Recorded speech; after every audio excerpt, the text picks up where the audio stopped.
Entreprise et régénération, qui est le thème de l'émission et qui sera abordé le 30 mai au festival, peut parfois donner le sentiment que la régénération est une simple expression à la mode. Mais pour voir que derrière, il y a un véritable concept qui est de plus en plus documenté, nous allons en parler avec Bertrand Thuillier. Bonjour Bertrand. Bonjour. Bertrand Thuillier, tu es chargé de recherche-action chez Lumia, un centre de recherche et de formation dédié à l'entreprise régénérative. Et tu viendras nous présenter l'étude récemment publiée par Lumia qui s'intitule «L'entreprise à visée régénérative». Sans rentrer trop dans le détail aujourd'hui, comment tu définirais brièvement ce concept d'entreprise régénérative? Alors déjà, avant de définir le concept, je pense qu'il faut définir ce qu'est la régénération. La régénération, c'est une capacité qui est propre au vivant de s'auto-réparer. Elle n'existe pas en fait dans le monde, je dirais matériel, mais le vivant, il a aussi une autre capacité, c'est des capacités de régulation. Régulation du climat, de régulation des pollutions atmosphériques, de la qualité de l'eau, etc. Et aujourd'hui, on s'aperçoit que par nos activités humaines, on a déstabilisé le système Terre au point que les scientifiques nous disent qu'on a dépassé 6 et qu'on a dégradé 6 des 9 processus qui régissent l'équilibre de ce système. Et pour autant, on n'a pas réussi, en dégradant ces systèmes, à fournir les besoins minimums vitaux dont chaque être humain a besoin. Et on n'a pas assuré en fait ces besoins à la fois en fait d'épanouissement, d'équité et autres. Et l'entreprise à visée régénérative, c'est donc une entreprise qui va s'inscrire dans une coévolution avec le vivant pour s'appuyer justement sur ses capacités à réparer et à réguler le système Terre. Donc l'entreprise à visée régénérative, elle va engager d'abord 2 mouvements. Un premier mouvement, et de façon concomitante, un premier mouvement qui est la réduction de ces impacts socio-écologiques négatifs, et ça jusqu'au seuil incompressible, c'est-à-dire au seuil défini par la science. Et un second mouvement de développement d'impact positif, en s'appuyant sur justement ces capacités de régénération du vivant. Et donc elle va se reconnecter au vivant non humain par plusieurs voies.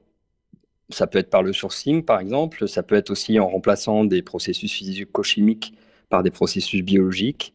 C'est aussi en intégrant dans ces infrastructures le vivant, ou encore en finançant des projets de régénération d'écosystèmes et en l'intégrant dans son modèle économique, ce qui peut-être fait la différence avec la compensation.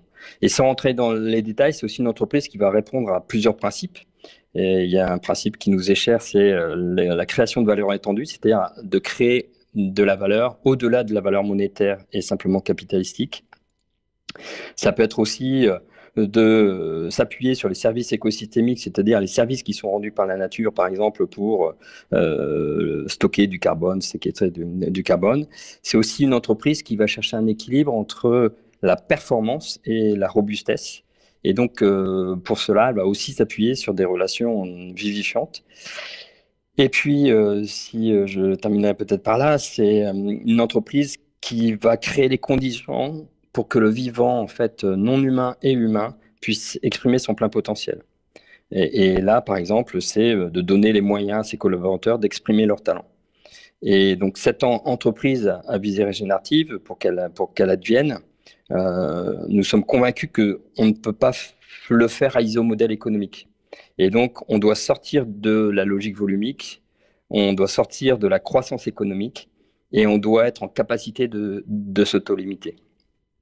Donc voilà en fait ce qu'est une entreprise à visée régénérative. Alors, tu viens d'y faire allusion à l'instant sur les enjeux de management. J'en profite pour souligner que tu interviendras sur la table ronde gouvernance, leadership et management qui sera animée par Luc Breton qui était avec nous dans le studio tout à l'heure. Sur la partie management, en quoi pour toi c'est une condition sine qua non sur la capacité à changer de modèle? Alors, ce qu'il faut voir, c'est qu'aucun manager n'a jamais appris à promouvoir la vie ni à la considérer comme le cœur de sa mission. Aucun manager ne sait spontanément entrer en coévolution avec le vivant. Et dans la révolution régénérative qui démarre, on sait qu'en plus, tout est incertain. On est sur des concepts dont je viens de parler précédemment qui sont encore flous.